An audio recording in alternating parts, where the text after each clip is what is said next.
Hello everybody, welcome to विश्वास classes. हम लोग ये डिस्क्रिप्टिव आंसर्स की सीरीज कर रहे हैं जिसमें हम लोग फाइनेंस का डेली एक क्वेश्चन डिस्क्रिप्टिव, ईएसआई का डेली एक डिस्क्रिप्टिव क्वेश्चन, मैनेजमेंट का एक डिस्क्रिप्टिव क्वेश्चन और इंग्लिश का एक डिस्क्रिप्टिव क्वेश्चन। डेली दिन में 4 डिस्क्रिप्टिव क्वेश्चंस कर रहे हैं जो आपके थ्योरेटिकल कॉन्सेप्ट्स के रिवीजन के साथ साथ एग्जाम में 15 मार्क्स के क्वेश्चन के लिए आपको प्रिपेयर कर रहा है। जब इंग्लिश के लिए बात करते हैं तो वो डिस्क्रिप्टिव क्वेश्चन आपको 40 मार्क्स के लिए प्रिपेयर कर रहा है। फाइनेंस का पहला वीडियो है ये।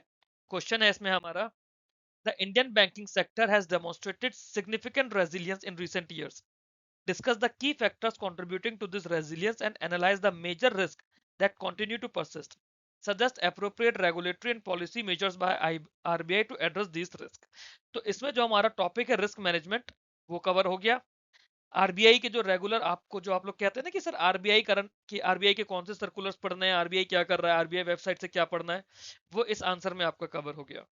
ठीक है, पहले इसके स्टेप्स को समझने की कोशिश करते हैं कि स्टेप्स में क्या क्या है, आंसर में हमें क्या क्या करना है। पहला स्टेप इंट्रोडक्शन। हम लोग बताएंगे रेजिलियंस क्या है बैंकिंग सेक्टर का, कि ये जो भी शॉक्स होते हैं, एक्सटर्नल शॉक्स होते हैं, उसकी एबिलिटी टू एब्जॉर्ब दो shocks while continue to perform core functions. हम लोग बताएंगे कि mention the strong performance of Indian banks in recent years, और इसके साथ में जो भी नोटेबल इंप्रूवमेंट्स हैं जो अभी हुए हैं। नोटेबल इंप्रूवमेंट हमें कहां से मिलते हैं? जो आरबीआई या गवर्नमेंट के पास से अलग अलग डेटाज आते हैं जो हम अपने करंट अफेयर्स में करते हैं, या आरबीआई ने recently report on trends and progress in banking में दिया, या फाइनेंशियल स्टेबिलिटी रिपोर्ट में दिया। अब क्योंकि फाइनेंशियल स्टेबिलिटी रिपोर्ट जून में फिर से आएगी, मैंने अभी एफएसआर के ऊपर कोई क्वेश्चन नहीं दिया है। जून में जब नई रिपोर्ट आएगी तब हम उस पर बेस्ड क्वेश्चंस करेंगे, क्योंकि मोर और लेस हमारा एग्जाम जाएगा जुलाई में जो फेज 2 आएगा। तो अगर जुलाई में फेज 2 आ रहा है तो उसमें जून वाली रिपोर्ट हमें करनी है। फिर रेजिलियंस के साथ हम लोग की फैक्टर्स बताएंगे जो इस रेजिलियंस पे काम कर रहा है, जिसकी वजह से स्ट्रॉन्ग रेजिलियंस हमें मिला है। Highlighting the improvement in asset quality, strong capital adequacy, CAR हमारा 17% से ज्यादा है करार। बेटर प्रॉफिटेबिलिटी जिसमें आरओए और आरओई हमारी टर्म्स होती है। आप याद करिए, मैंने फाइनेंस के बेसल नॉर्म्स वाले वीडियो में आपको ये टर्म्स पढ़ाई हैं। Return on assets, return on equity, successful IBC resolutions और economic recovery supporting credit growth. फिर हम लोग इसमें मेजर रिस्क बताएंगे, कौन कौन से रिस्क हैं, जैसे कि अनसिक्योर्ड रिटेल लैंडिंग है, इंटरकनेक्टेडनेस बिटवीन बैंक्स हैं, एनबीएफसीज, फिनटेक्स हैं, क्लाइमेट रिस्क हैं और ग्लोबल शॉक्स हैं। आरबीआई का एग्जिस्टिंग रेगुलेटरी मेजर क्या है ना, explain action such as tighter norms on unsecured loans, enhance supervisory monitoring, macro prudential tools, guidelines on risk management.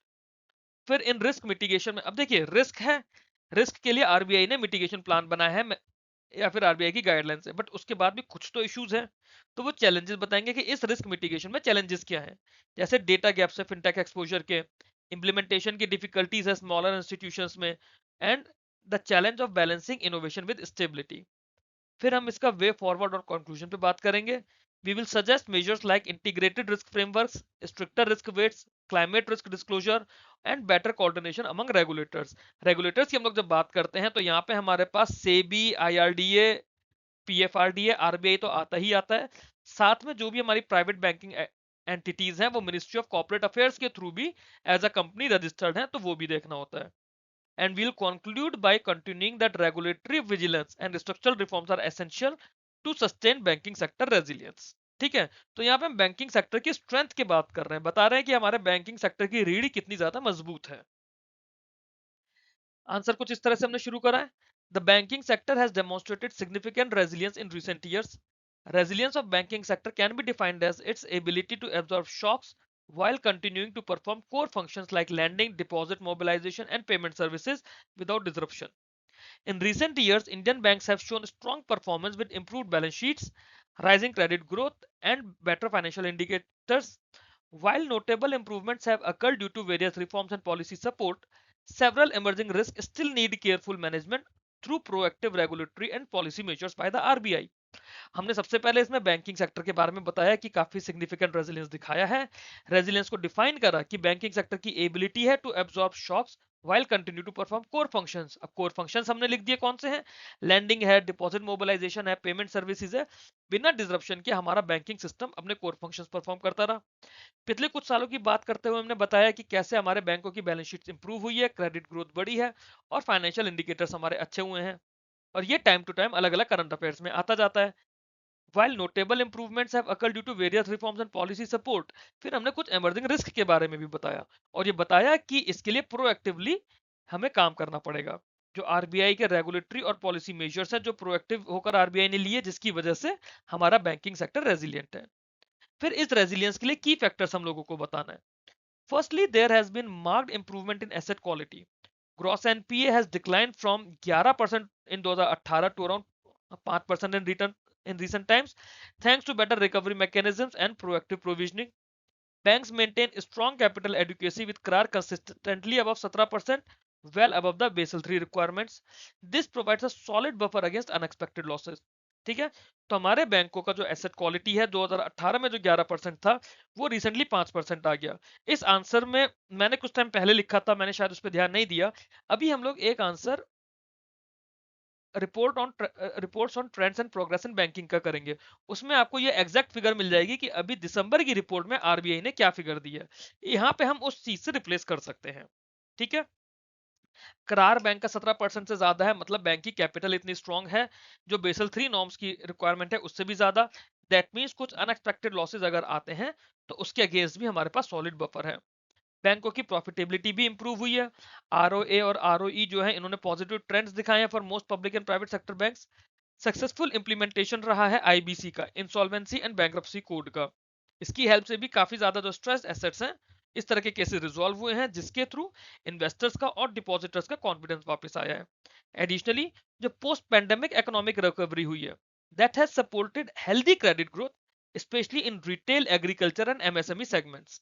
तो ये जो टर्म्स है ना, आपकी हेल्दी क्रेडिट ग्रोथ है, रिटेल, एग्रीकल्चर, एमएसएमई सेगमेंट्स है, आईबीसी का अच्छा है, ये कहां से आ रहा है, ये आपको कैसे पता चलेगा? थ्योरेटिकल तो उसमें हम लोग ये नहीं पढ़ते स्टैटिक में।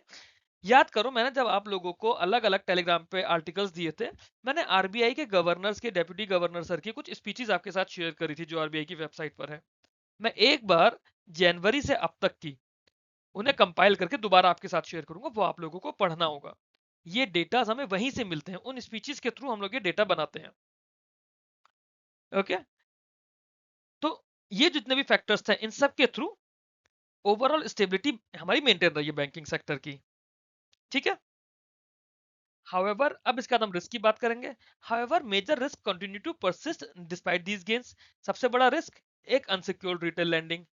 Bank and NBFCs has aggressively expanded personal loans, credit cards and consumer durables financing in search of higher yields. But ये जो सेगमेंट है ये पर्टिकुलरली वल्नरेबल है बोरोइंग डिफॉल्ट्स के लिए during economic slowdown, rising inflation and job losses. एक और concern है कि जो इंटरकनेक्टेडनेस है between bank, NBFC and fintech companies, है ना, तो इसके अंदर क्या कंटेजियन रिस्क होता है, या फिर आप लोग ऐसे बोले कि इसमें कंसंट्रेशन रिस्क हो जाता है ड्यू टू शेयर्ड एक्सपोजर्स। वो इसमें कंसंट्रेशन रिस्क फिर काफी ज्यादा हो जाता है। डिजिटल प्लेटफॉर्म्स में लिक्विडिटी डिपेंडेंसीज में रिस्क रहता है। तीसरा, हमने इसमें क्लाइमेट रिस्क की बात करी। क्लाइमेट रिस्क ये भी एक इमर्जिंग सीरियस थ्रेट है। Physical damages from extreme weather, transition risk from green policies can adversely affect loan portfolios in sector like agriculture, infra and manufacturing. तो क्लाइमेट रिस्क भी हमारा एक बहुत इंपॉर्टेंट रिस्क है। तो हमने इसमें तीन इंपॉर्टेंट रिस्क पढ़े अपने आंसर के अंदर। पहला अनसिक्योर्ड लैंडिंग का, ठीक है। दूसरा, हमने इंटरकनेक्टेडनेस के बारे में पढ़ा कि जो बैंक, एनबीएफसी, फिनटेक कंपनीज है वो इंटरकनेक्टेड होती हैं। मान लो कि बैंक ने किसी एक कंपनी को लोन दिया, उस एनबीएफसी कंपनी ने किसी फिनटेक कंपनी को लोन दिया और वो फिनटेक कंपनी डूब गई। अब वो लोन अमाउंट बहुत बड़ा था, उससे काफी सारी मल्टीपल एनबीएफसी फर्दर कनेक्टेड होंगी, काफी सारे मल्टीपल बैंक्स कनेक्टेड होंगे, एंड देन वो पूरा का पूरा पैसा इस पूरे सिस्टम का डूब जाएगा। तो ये कनेक्टेडनेस की वजह से भी रिस्क होता है। फिर हमने इसमें क्लाइमेट रिलेटेड रिस्क की बात करी कि फिजिकल डैमेजेस हो रहे हैं due to extreme weather and transition. For example, Sikkim में एक पुल बनाया ना, कुछ 100-500 करोड़ का पुल बना, बाढ़ आई, लैंडस्लाइड हुआ, पुल टूट गया, अब वो पुल दोबारा बनाना पड़ रहा है। तो ओवरऑल हमारा नुकसान हुआ ना इसमें। कोई ट्रेन थी, railway is a part of infrastructure, नदी के ऊपर से ट्रेन निकल रही है, पुल टूट गया, ट्रेन गिर गई, तो ये इतना बड़ा लॉस हो जाएगा। और ये होगा क्यों? क्योंकि क्लाइमेट रिलेटेड रिस्क है।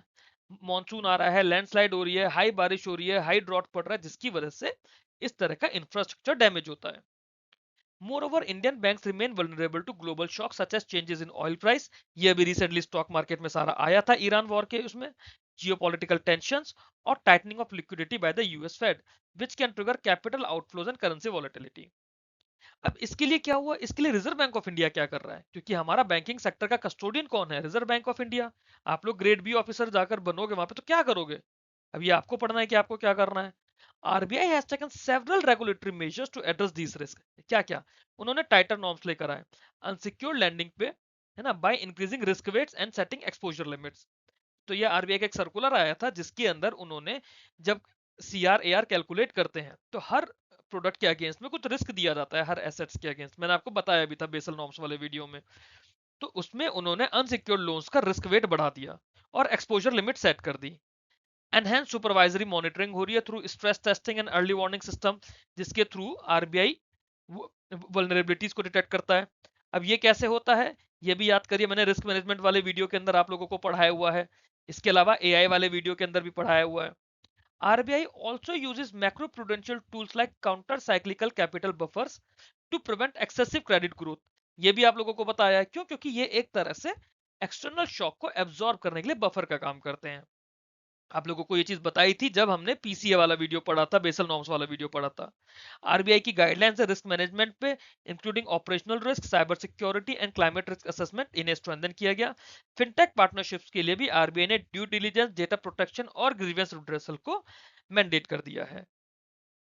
क्लियर हुआ, ये तो हुआ आरबीआई ने क्या करा है, बट इसके बाद भी कुछ गैप्स है हमारे पास।